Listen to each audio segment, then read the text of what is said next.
Welcome back to Parenting Shrink Wrap. Melissa and Sam here with a special guest, also by the name of Sam Hyali. Sam is the owner of Children at Play in Annapolis, which is an occupational therapy office for children. She's also a mom of 3 children herself, and her business provides comprehensive occupational therapy services to help kids become the best versions of themselves.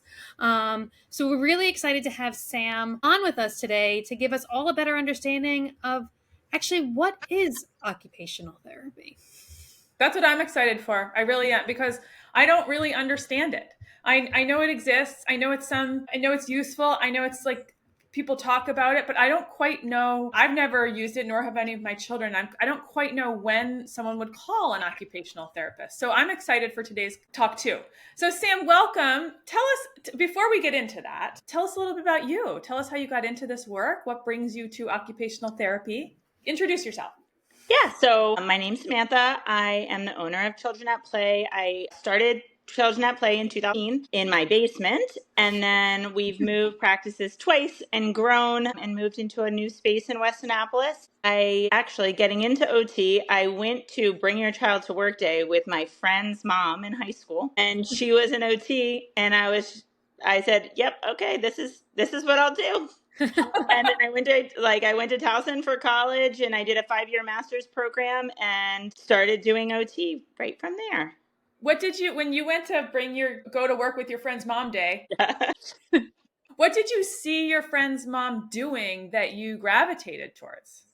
I just saw that what she was doing was fun, and it was with kids, and it was helping, and it just felt like the right thing for me. I always knew that I wanted to do some type of helping profession, but like nursing didn't seem right, and I wasn't quite sure what the option was. I was only in high school, but I saw what she was doing, and I think it was my senior year, and I already had applied to a bunch of schools and not really known what I was going to do. So I went to Towson because it was the only school I applied to that had a OT program, and then I went from there.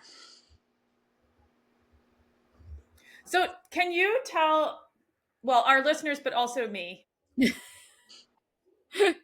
can you explain what occupational therapy is? Yeah, so it's always a tricky thing to explain. Even OTs have a hard time explaining exactly what it is. But the way I like to explain it is, if you think of occupations as things that occupy your time. So things that you do throughout the day. And for children, since we work with children, that's going to be things like self-care, getting themselves dressed, brushing their teeth, those types of things. Academic skills, play is a big one for kids, and then anything else they want to be able to do. So do they want to be able to access sports and all of the underlying skills that take to do all of those occupations? OTs are really skilled at looking at a task and breaking it down and seeing where are the sticky points and where does someone need help with in that process. Okay, that is such a great example. Think of occupations as things that occupy your time. That's so helpful for me to understand it. Like, it's not just a job. It's right, not your work. Right. It's like, although occupations are actually daily work tasks. Mm-hmm. And it can be work also. Yeah. Right.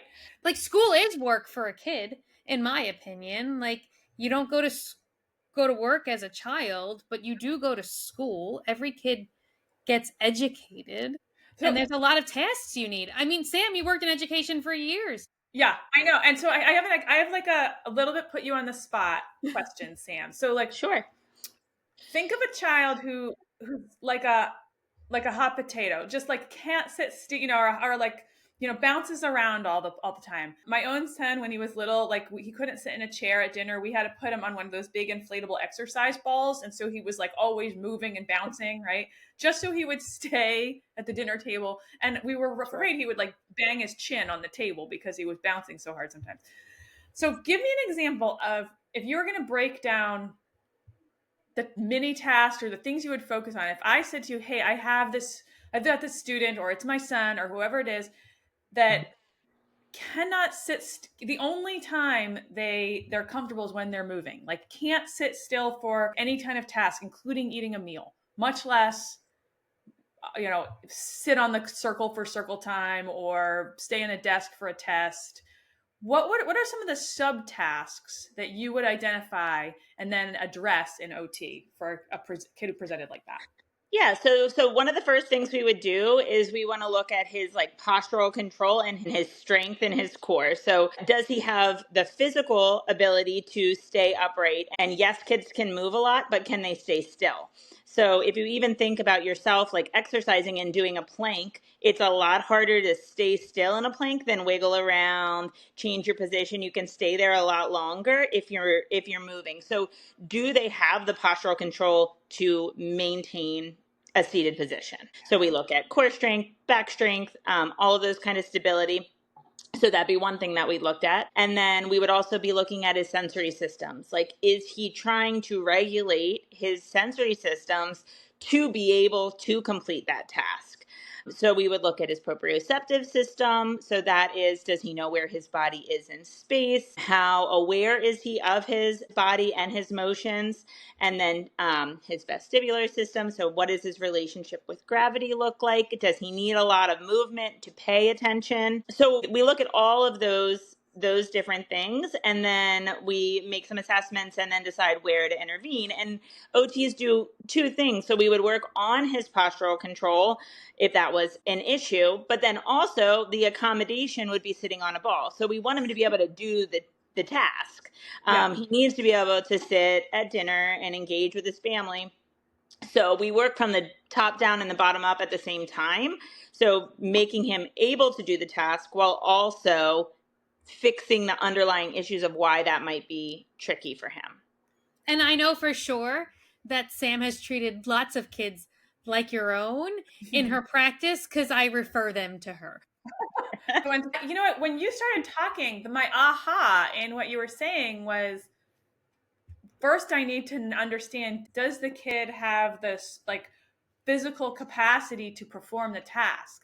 Like that was, I always assumed, yes, this is some sort of like inability to control himself. Like that never occurred to me that muscular or skeletal issues could be at hand. A lot of kids have really poor core strength, and you don't think about it because they're in constant motion, but that motion doesn't equal strength. That was my aha. I mean, there was a lot that you shared that was interesting, but like that wouldn't have occurred to me. And I bet I'm not alone. Right, exactly. And a lot of parents are really surprised. A lot of the feedback at first, and sometimes I have to have the parents see what I'm talking about, because they'll be like, no, they're so strong. They're always moving. They're always climbing. And I'm like, yeah, but if I put them on their belly and ask them to lift their arms and legs up, they literally can't raise their arms off the ground because they don't have that stability and their sensory systems aren't integrated and working effectively. So if I'm just going to keep going with this little case study that I made up, and that I wish that I didn't actually make it up. It's just 20 something years old at this point, and I wish maybe a little less, but I wish I'd had you when my kid was younger. So let's say that bouncy ball dinner kid comes to OT. How do you work with him to, like, you just shared the outcomes, right? The outcomes would be increased core strength, potentially, if that was a shortcoming, provide accommodations in the environment, like promote the bouncy ball, but also give the kid the tool that he needs or that the child needs in order to navigate the environmental tasks, right? Right. What's the pathway in between? How does an OT do that stuff? Well, luckily, all we do is fun and playing. We're going to set up obstacle courses that really challenge core strength.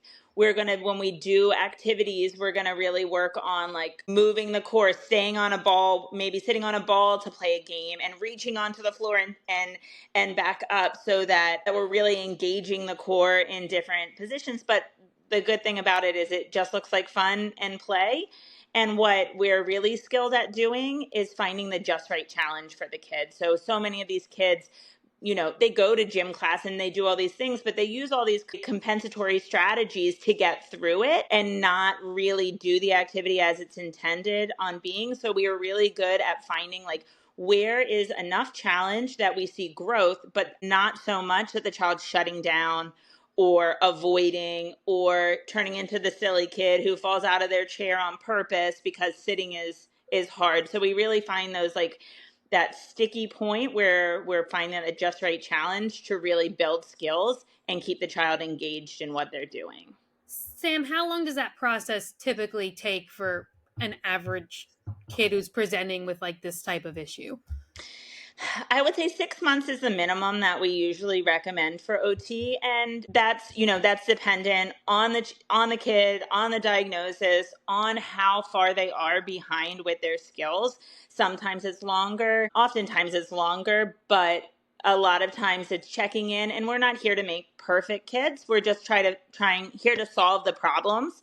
So it might be 6 months and then 6 months off, and then we find a new problem, and then we work through that. Or when kids grow physically, the sensory systems, and they get off balance or things change a little bit, so then they might need a little refresher. But we're really here to work on the life skills and solving the problems, and not just being able to like do a standardized test and score average in all of the areas. We just want kids to be able to access the things that they want to be able to do. So Go ahead, Melissa. I mean, I know that I've seen a lot of kids that struggle. I think like getting dressed and texture issues with clothing kind of comes up a lot for kids. Like they're picky about socks or textures of clothes or like the waistband on jeans or the way certain types of material feel. And obviously, in society, you need to be clothed. And I think a lot of parents will then just kind of only buy what the kid is willing to wear, but sometimes that can get really, really problematic and like can't get out the door in the morning because we can't put on clothing for school or something. How does this look, I guess, with a situation like that? Because it's more kind of in the sensory field and the proprioception field. Yeah, so that's a really great question, because the first thing is everyone has sensory preferences. So if it's not restricting to the point where it's impacting the ability to do things, and there's not other sensory things, like everyone has, I don't like jeans, or I don't like this particular thing. And sometimes we get parents who really have like limited concerns, and we just say, buy different pants. They can wear like 10 other pants. But then we have some kids who, are crying because they want to go out and play in the snow, but they literally cannot put the clothes on. So they have the motivation to want to do that, and they're not unable to because it's painful for them. So there's a lot of things that go into that. A lot of it is just having a regulated nervous system. So the more regulated a child is, the less overstimulating other senses will be for them. So it's not necessarily like we don't do exposure therapy. We're not just exposing them to the thing that they don't like, but we're finding out how do their other senses help them stay more regulated. We use a lot of like the polyvagal theory and those types of things when we're working with kids. So keeping them in their window of tolerance, how do we keep them more regulated throughout the day so that clothing isn't overwhelming for them? So that's the, accommodation from the top down, finding the clothes that they will wear. And then from the bottom up, we're going to give them access to different sensations, lots of heavy work and proprioceptive input to help them have better body awareness, and then all of the other things that we do to help regulate their nervous system. And some kids, that might be like using a visual schedule to help them know what to expect, picking out clothes the night before, wearing your clothes that you're going to wear the next day to bed to limit transitions. So we have lots of tips and tricks on those kind of things too, to make less transitions, less clothing changes that can be helpful. I was thinking as you were just sharing that, like the kid who refuses to get dressed in the morning, and like from the kid's perspective, it's a can't do. And from the parent's perspective, they think it's a won't do. And particularly if you were raised in a household where it was like my way or the highway, like I'm the parent and what I say goes because I am the parent, and there's plenty of us who are raised like that, then you might bring some of that to your own parenting approach, right? Like, just get with the program, kid, right? So how often, or what, I guess this is kind of a two-part question. The first is, what signs should parents be looking for to make the distinction between can't and won't? And then the second part is, what advice do you have for parents who think, like, who are stuck in a cycle of trying to correct their kid, and the kid's like really insistent that they won't engage in some behavior, whether it's getting dressed or something else, because it's, for the kid, it's a nervous system or a body, like they're not capable. Yeah. That's a long question, but did Yeah. you follow me on those? Yes. Okay. Yeah. So that's a tricky situation. There's lots of parents who were raised that way and don't understand, and they don't understand what it's like, what it feels like for the child. So that's some of the education that it starts with. And I usually give the analogy of, if you had to wear an itchy wool sweater, like turtleneck, would you be able to parent as effectively? Oh, I No. like that. The answer is no, because you'd be so uncomfortable that your nervous system would be elevated and you would be snapping at your kids, yelling, doing all the things. You'd be ripping the sweater off and like, yeah, I'm not wearing this. So that's what just regular clothes feel like for some kids. And that's the other piece of that, is how can we create the stability in the rest of the routine that promotes them to be able to do that. So how do we keep them more regulated? The worst thing you can do is yelling at them, telling them just to do it. All of those things make it worse. But if they have a visual schedule and they feel supported and they get enough time, the other piece is that we really focus on is we need to have success to build success. So we need to create the new pathway that's going to work for the child's brain. So if that means wearing your pajamas to school, and that means we got ready in the morning and we left without a meltdown, and we build days in a row that they're not having a meltdown, then we can kind of erase that pathway and create something new, and then get to wearing regular clothes later. But a lot of times it's a pattern that has developed because of a organic issue that they have trouble with tactile stuff. But then it also has the behavioral component that it's now a pattern. So we'll say, like, just do whatever works at first, and then we can backtrack and make things a little bit more challenging, or to meet everybody's needs later. But the more we can, build the pattern of success, the more that the nervous system is capable of doing that. So some of the work you do is parent training, it sounds like. Absolutely. Yeah. It's a big part of what we do. I love when you said we have to have success to build success. Like, so we have to create an environment where our kid can feel competent and confident in order for them to take the risks and be okay with the discomfort necessary to do something that right now feels like a bridge too far, right? Like to grow more.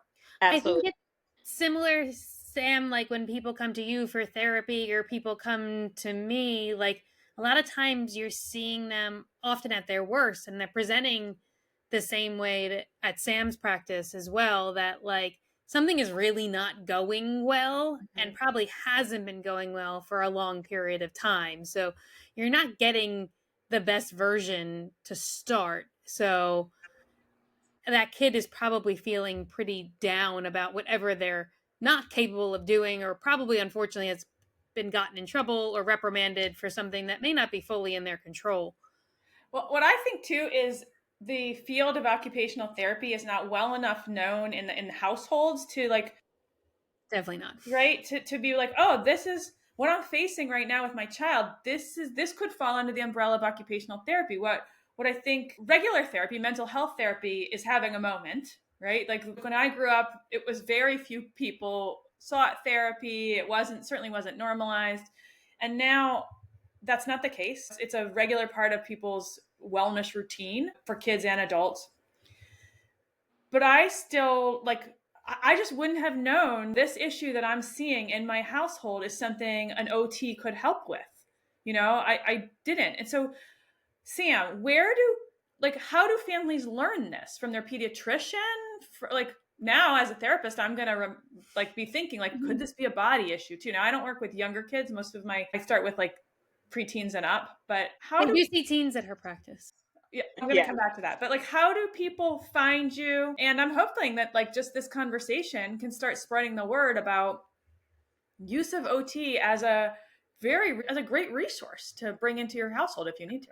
Yeah. So, I mean, that's always a big part of the problem. And why we, at our practice, our first appointment is always a free consultation. So we found in the beginning that a lot of parents weren't aware enough of what OT could do and what we can help with, that we said, like, we'll just start our whole process with a free consultation. The kid comes in, we see them, we have another therapist talk to the parents, and we decide, like, is this something that OT can help? Is there someone better to help with this? Or is OT the right?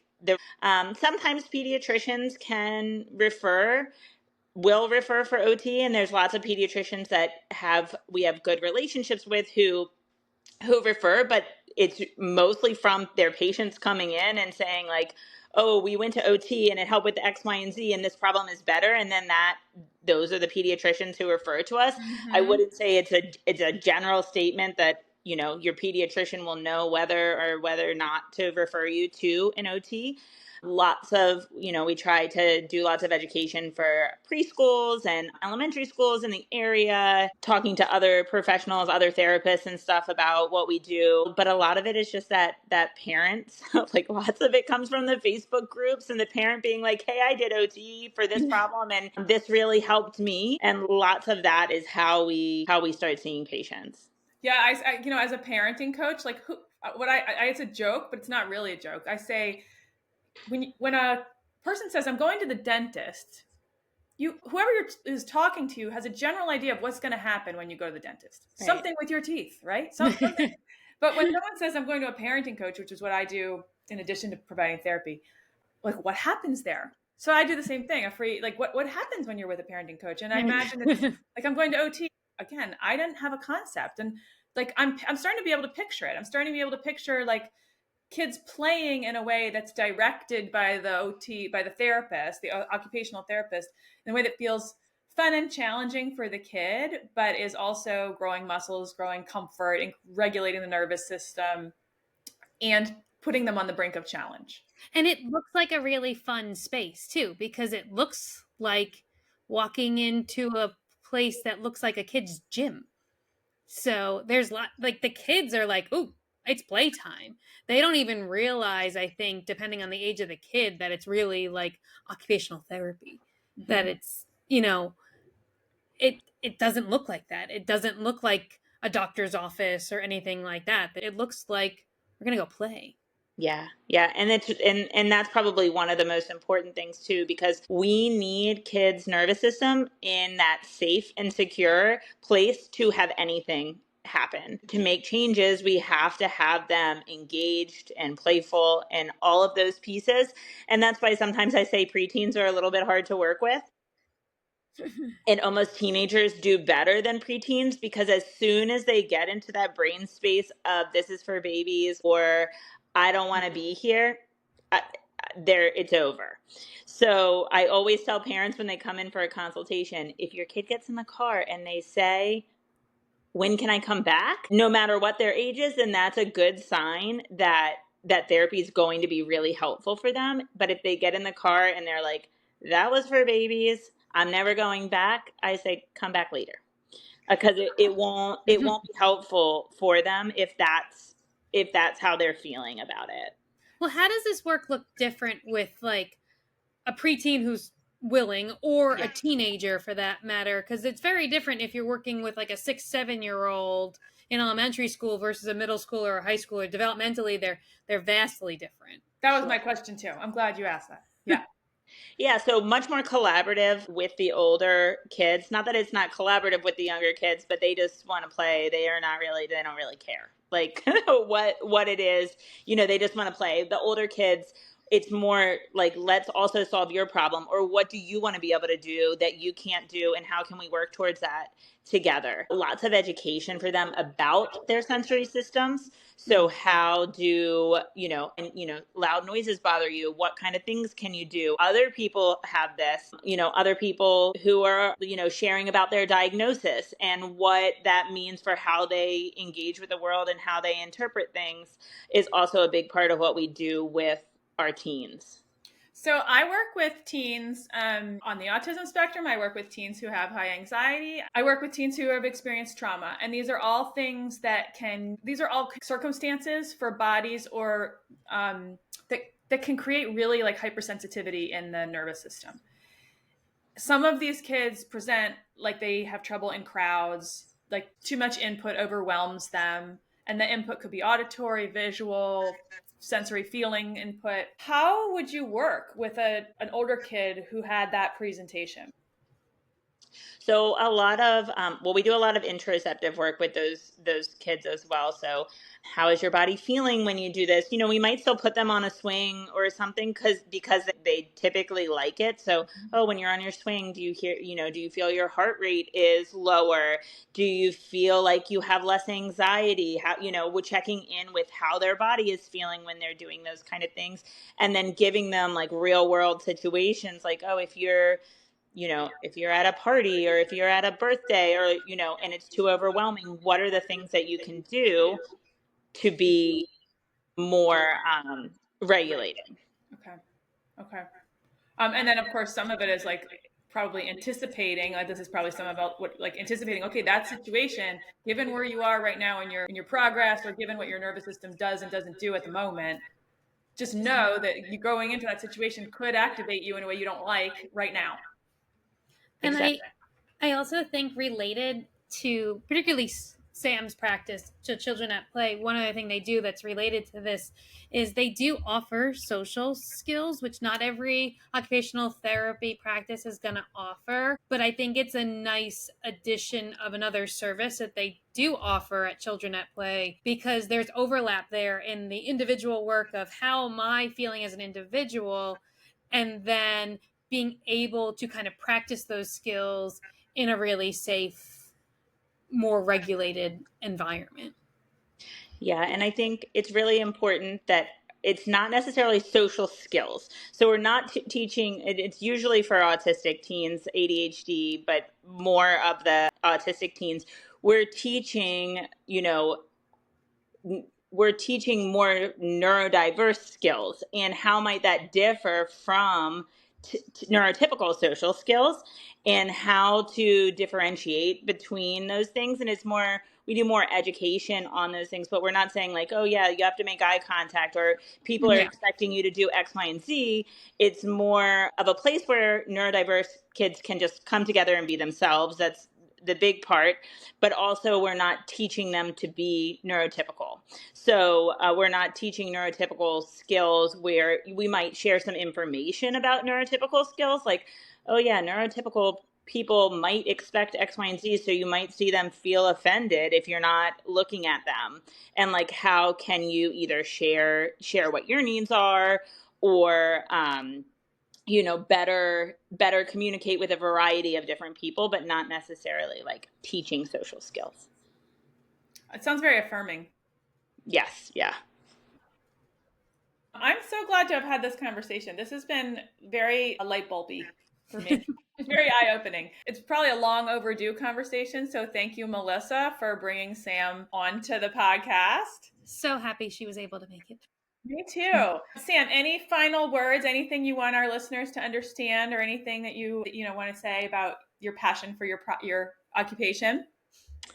Well, I think OT is the best field, and we love working with all of our families and really helping them access all the different environments that they need to be able to do. And then our free consultations really help people kind of better understand, because it's so specific to the kid. It's very hard in 30 minutes to say what we do, because there's lots of things we didn't talk about that we do. But OT can help with solving lots of problems and helping change kids' nervous systems so they can accept more input and be more available. So that's something that's really helpful in our consultations. And Sam, if our listeners are local, where can they find you and your practice? So physically, we're in West Annapolis, and then we're on Facebook, Instagram.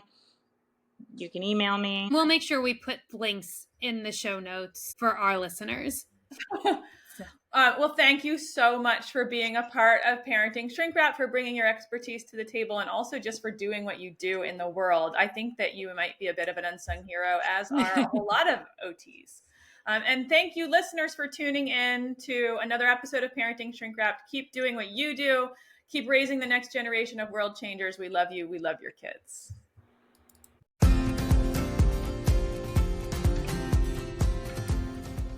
Thanks for joining us on this wild ride called parenthood here at Parenting Shrink Wrapped. We hope today's episode gave you some useful tools and maybe even a few laughs to help you navigate the twists and turns of raising teens and kids. Remember, parenting is a journey, not a destination.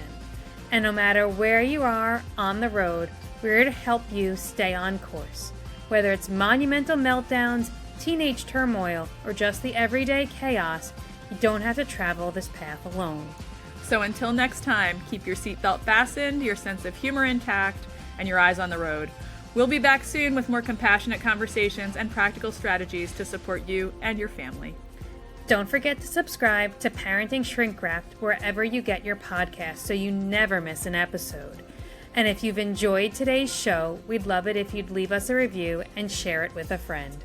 If you have suggestions for topics you'd like to see us cover in the future, feel free to send us an email at parentingshrinkwrapped@gmail.com. Until we meet again, take care and enjoy the ride.